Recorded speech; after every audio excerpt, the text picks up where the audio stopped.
Hi, it's me, Sam, in case you've forgotten. And I'm here with chapter 5. The end of it, it's called. Yes, the bedposter was his very own. The bed was his own.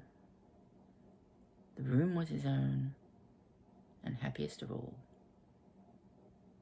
the time before him was his own to make amends in. I will live in the past, the present, and the future, Scrooge repeated, as he scrambled out of bed. The spirits of all three shall strive within me. O Jacob Marley, heaven and all the Christmas time be praised for this.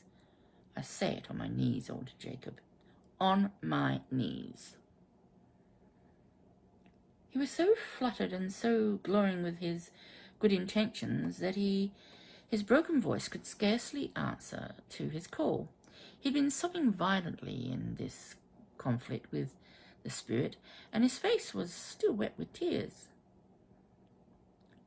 They're not torn down, he cried, holding on to his bed curtains again with his arms. They're not turned down, rings and all. They are here. I am here. The shadows of the things that would have been may be dispelled. They will be. I know they will be. His hands were busy with his garments all this time, turning them inside out, putting them on upside down, tearing them, mislaying them, making them parties to every kind of extravagance.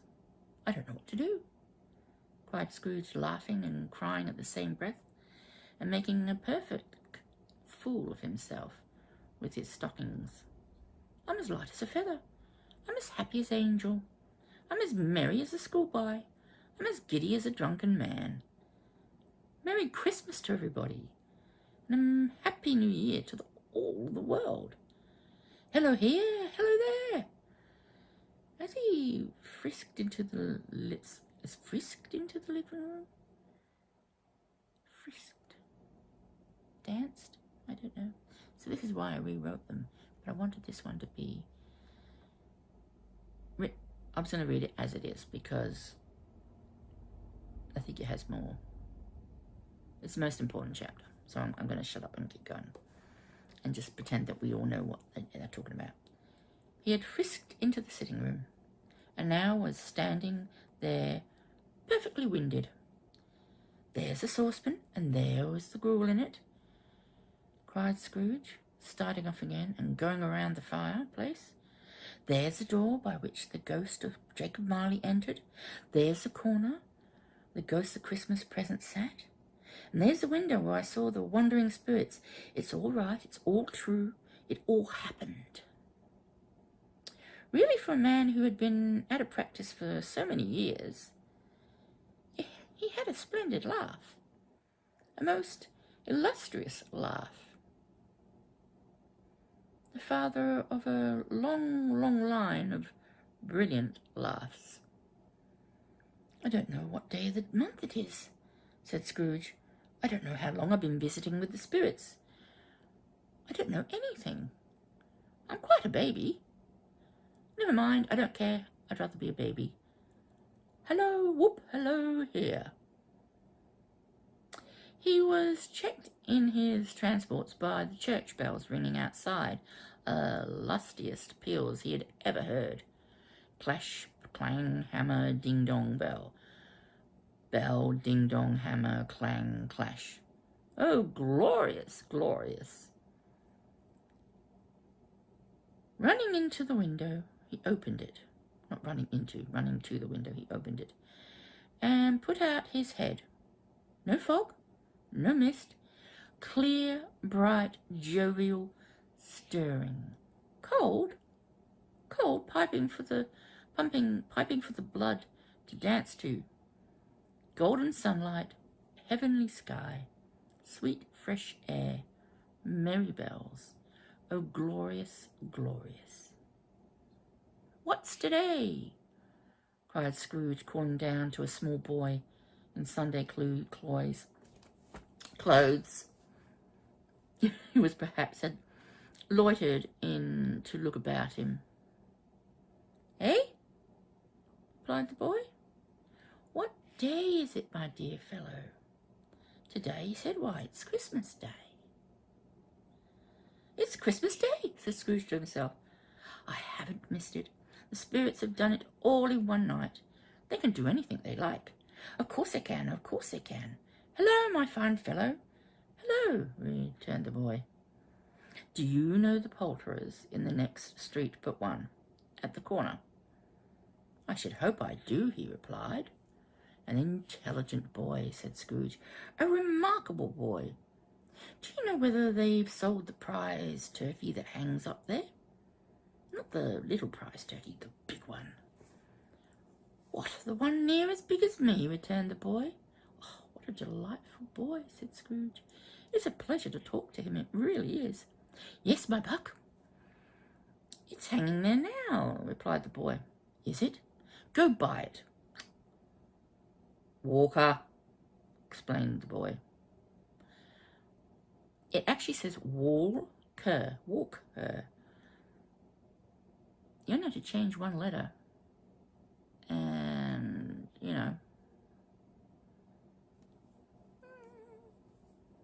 it really would fit, wouldn't it?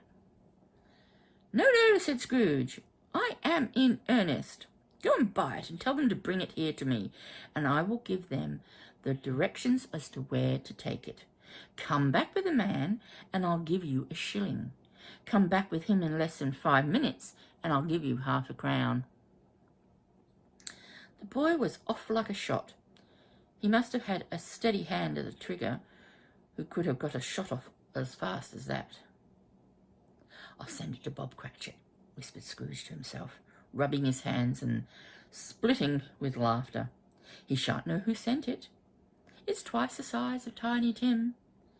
Joe Miller never made such a joke as sending it to Bob's will be."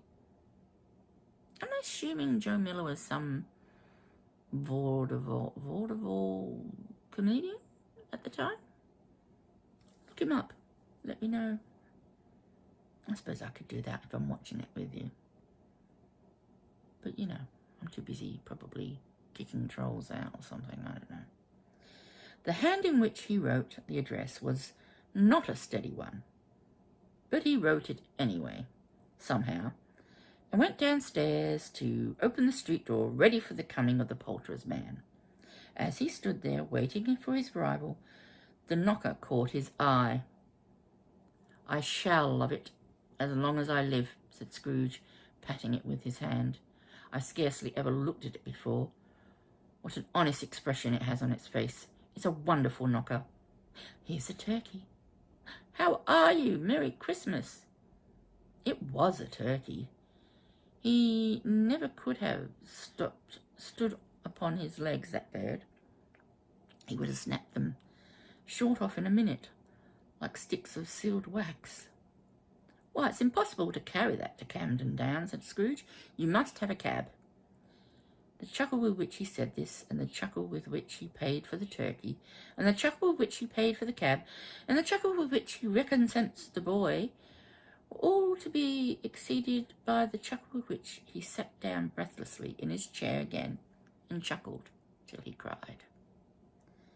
Shaving was not an easy task that day, for his hand continued to shake very much, and shaving requires attention, even when you don't dance while you're doing it.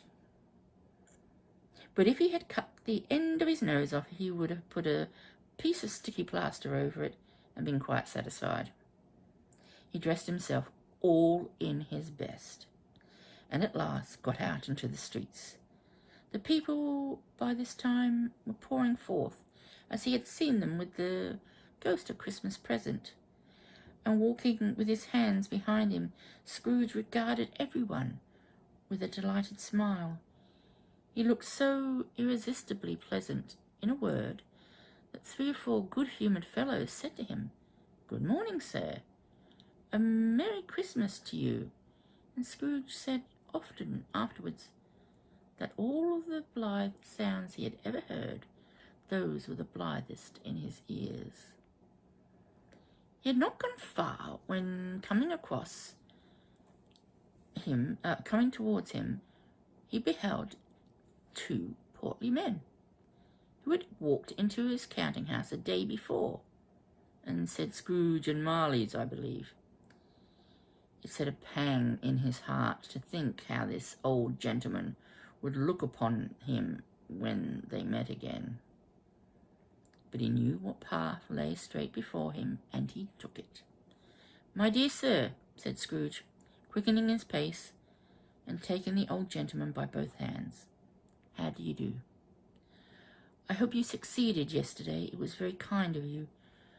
A Merry Christmas to you, sir." "Mr. Scrooge," he said. "Yes," said Scrooge, "that is my name, and I fear it may not be a pleasant name to you. Allow me to ask your pardon, and will you have the goodness—" Here Scrooge whispered in his ear. "Lord bless me," said the gentleman, as if breath was taken away. "My dear Scrooge, are you serious?" "If you please, not a farthing less. A great deal of many back payments are included in it, I assure you. Will you do me that favour?" "My dear sir," said the other man, shaking hands with him, "I don't know what to say to such a—" "Don't say anything, please," said Scrooge. "Come and see me, will you? Come and see me." "I will," cried the old gentleman, and it was clear he meant to. "Thank ye," said Mr. Scrooge. "I'm obliged to you, and I thank you 50 times. Bless you." He went to church and walked about the streets and watched the people hurrying to and fro, and patted children on the head and questioned beggars and looked down into the kitchens of houses and upon the windows, and found that everything could yield him pleasure. He had never dreamed that anything could give him so much happiness in the afternoon. So much happiness. In the afternoon, before he had the courage to go up and knock, but he made a dash and did it. Sorry, I've skipped a bit there. In the afternoon, he returned his steps towards his nephew's home. He passed the door a dozen times before he had the courage to go up and knock, but he eventually made a dash to it and knocked. "Is your master at home, my dear?" said Scrooge to the girl. "Nice girl, very." "Yes, sir." "Where is he, my love?" said Scrooge. "Oh, how sexist." 1800s. "He's in the dining room, sir, along with the mistress. I'll show you upstairs, if you please." "Thank ye. He knows me," said Scrooge, with his hand already on the dining room lock. "I'll go in here, my dear." He turned it gently and slid his face in around the door. They were looking at the table, which was spread out in a great array. For these young housekeepers were always nervous on such points, and like to see that everything is right. "Fred," said Scrooge. Dear heart alive, how his niece by marriage started. Scrooge had forgotten for the moment about her sitting in the corner with the footstool, or he wouldn't have done it by any account. "Why, bless my soul," said Fred. "Who's that?" "It's I, your Uncle Scrooge. I have come to dinner.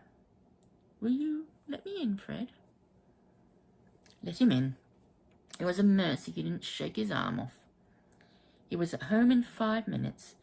Nothing could be heartier. His niece looked just the same.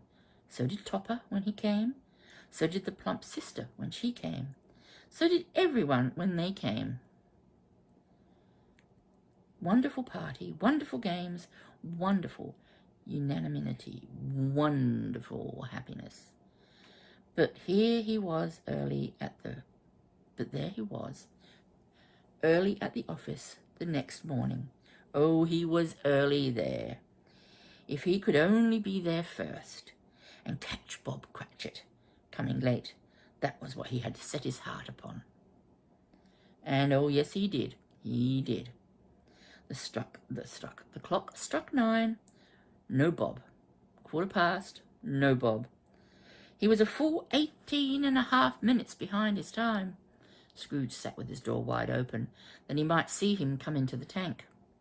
His hat was off. Before he opened the door, his comforter too. He was on his stool in a jiffy, driving away with his pen as if he were trying to overtake 9 o'clock. "Hello," growled Scrooge, in his accustomed voice, as near as he could feign it. "What do you mean by coming in here at this time of day?" "I'm very sorry, sir," said Cratchit even. "I'm behind my time." "You are?" "Yes, I think you are. Step away, sir, if you please." "It's only once a year, sir," pleaded Bob, appearing from the tank. It shall not be repeated. I was making rather merry yesterday." "Now, I will tell you what, my friend," said Scrooge. "I'm not going to stand for this sort of thing any longer.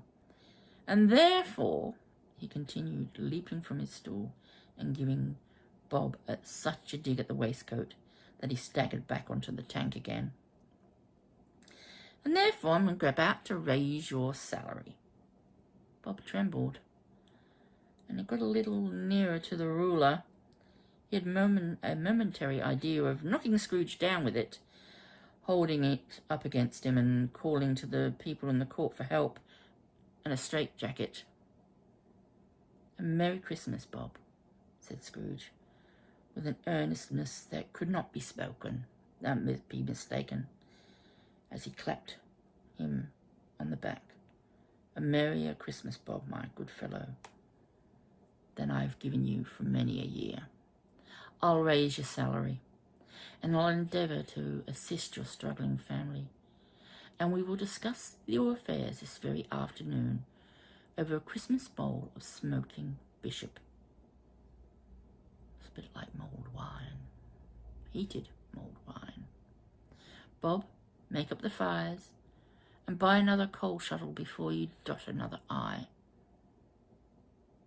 Scrooge was better than his word. He did it all, and infinitely more. And to Tiny Tim, who did not die, he was like a second father. He became as good a friend, as good a master, as good a man, and as good as an old city knew, or any other old city, town, or borough in the good old world would know. Some people laughed to see the alteration in him, but he let them laugh, and little heeded them, for he was wise enough to know that nothing ever happened on this globe for good, at which some people did not have their fill of laughter in the onset, and knowing that such as these would be blind anyway, he thought it quite as well that they should wrinkle up their eyes in grins, as he the malady in less attractive forms. See what I mean about it being very flowery speech? You can see why I rewrote it. His own heart laughed, and that was quite enough for him. He had no further intercourse with spirits, but lived upon the total abstinence principle ever afterwards, and it was always said of him that he knew how to keep Christmas well, and if any man alive possessed the knowledge, it was him. May that be truly said of us and all of us. And so, as Tiny Tim observed, God bless us, everyone.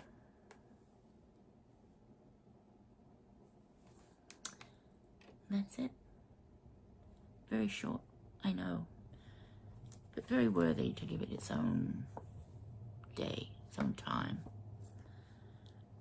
I've really enjoyed reading this to you. I hope you've enjoyed my interpretation or reading of it, and that it's been interesting, enjoyable, entertaining, or whatever. I'm going to wish you all a very Merry Christmas at this stage. It's a very Merry Christmas to you all. and a Happy New Year, but I'll see you before the New Year anyway. Ta-da for now. Please take care. Don't drink and drive. Be safe. Hug your families. Oops, battery ran out. Hug your family, hug your friends. Don't drink and drive. Have a brilliant Christmas. Enjoy just having a day of family, friends, whatever. If you're alone, please reach out to everybody and anybody you can. I know Michael from MDL Crochet is doing a 12-hour live from midday Christmas Eve to midnight Christmas. Midday Christmas Eve to midnight Christmas Eve, I think, which will, when it starts, it'll be around about the same time I'll be sitting down for lunch on Christmas Day, because I am a day ahead. But I will try and pop in and see you all, and maybe I'll try and pop on to say hello to those who perhaps are not so blessed to be with family or friends. For some people, Christmas is just another day, I realize that. And for many, it is the only day. Kids basically live for Christmas Day. The whole year is all about Christmas Day. So I get that too. I'm sure Christmas will have more meaning next year when I have my first grandchild. Even if they won't actually be in the country with me. They'll still be in the UK, I think. Regardless whether they're here or there, it'll be a little bit more fun maybe. Anyway, I will see you before the new year, as I think I probably said before the got cut off.